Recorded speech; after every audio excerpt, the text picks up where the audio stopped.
one is the transmission. First, the methodology is transmitter receiver feed through.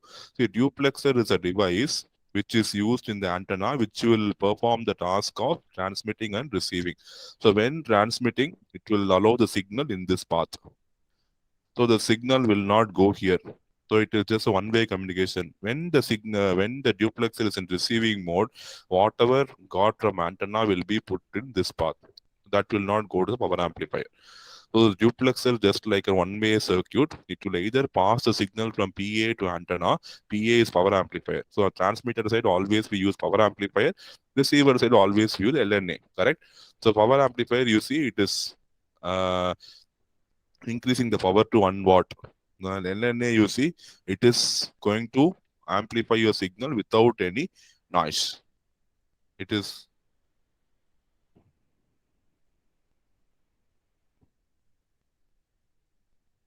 going to be a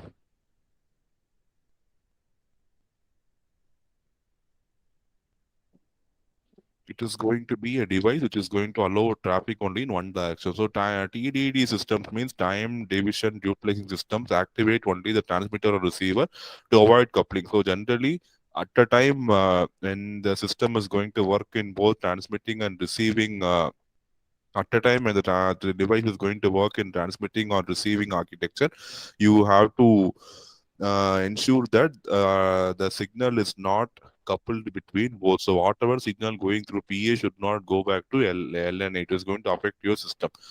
So also even in an FDD, frequency division duplexing, you have separate time slots for the same reason. Time division means I'm going to divide the communication based on time, and FDD is based on frequency.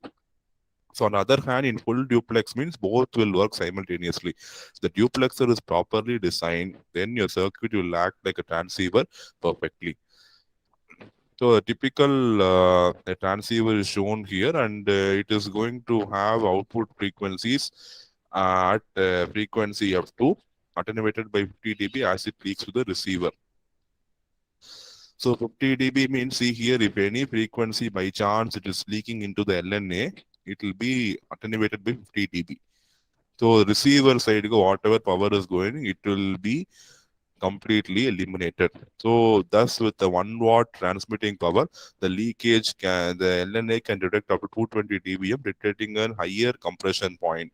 So this might not happen. As I told, whatever coming from PA should go to your antenna, and whatever coming from antenna should go to LNA. By chance, if there is a feed through happening from PA to LNA, you have minus 50 dB loss happening in the duplexer. In that case, this duplexer will ensure that that band is completely eliminated by the duplexer. For this reason only, the CDMA receivers meet difficult linearity. So CDMA, you know, it is a very strong technique where nobody can hack the system. So those systems which are very secure have to be highly linear. Then the security cannot be attained when there is no point on